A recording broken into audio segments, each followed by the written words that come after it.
Hello viewers, আসসালামু আলাইকুম and welcome back to my channel Jannat's cook. আশা করি আপনারা সবাই খুব ভালো আছেন।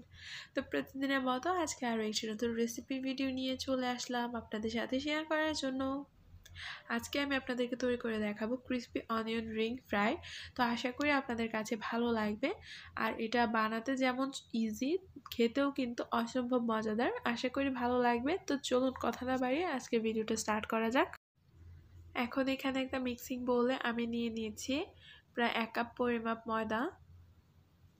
এখন এতে দিয়ে দিয়েছি প্রায় হাফ টি স্পুন পরিমাপ বেকিং পাউডার, দিয়ে দিয়েছি কালো গোলমরিচের গুঁড়া হাফ টি স্পুনের চেয়েও কিছুটা কম, আপনারা চাইলে সাদাটা ইউজ করতে পারেন। দিয়ে দিয়েছি পাপরিকা পাউডার প্রায় 1 টি স্পুন পরিমাপ, আর দিয়ে দিব এখানে স্বাদ মতো লবণ।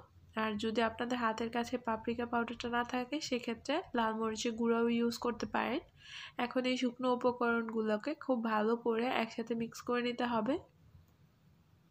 আর আপনাদের হাতের কাছে যদি আদা অথবা রসুনের গুঁড়ো যেটা পাওয়া যায় ওইটা থাকে তাহলে কিন্তু এখানে অ্যাড করে দিতে পারেন।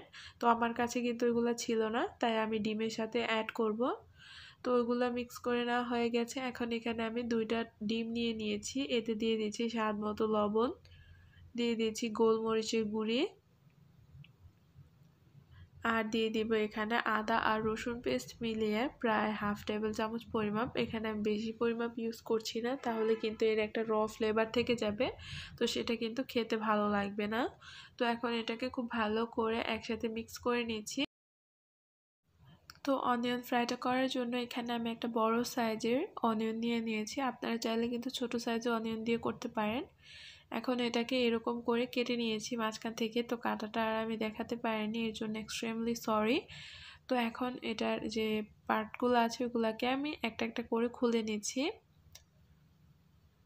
আর এই অনিয়নের যে থিকনেসটা এটা কিন্তু বেশি মোটা রাখবেন না, একটু পাতলা টাইপের করে কাটলে কিন্তু এটা যখন ফ্রাই করবেন তখন ইজিলি ফ্রাই হবে।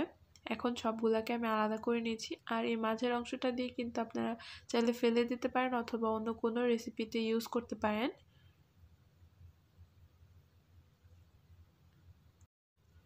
তো সবগুলো উপকরণ নিয়ে নিয়েছি। এখন এখানে একটা রিংয়ের অংশ নিয়ে এভাবে ময়দার মধ্যে দিয়ে এভাবে একটু ঘুরিয়ে ঘুরিয়ে ময়দাটা পুরো রিংয়ের গায়ে ভরিয়ে নিচ্ছি।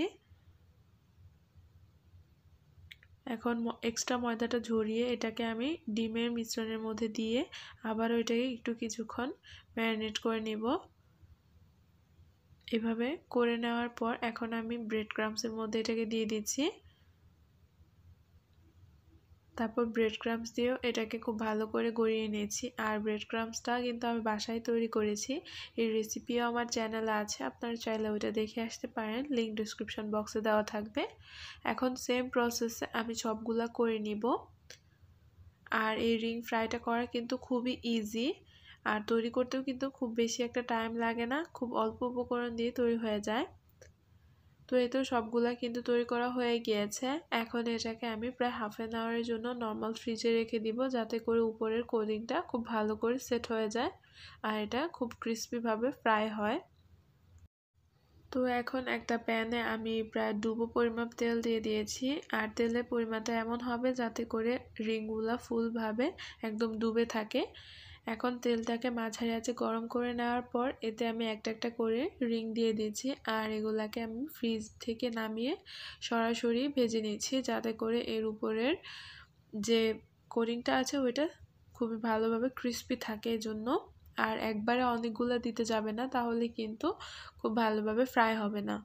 তো এখন চুলার জাল মিডিয়াম টু লোতে রেখে একটু টাইম নিয়ে এটাকে গোল্ডেন ব্রাউন কালার করে ভেজে নিব।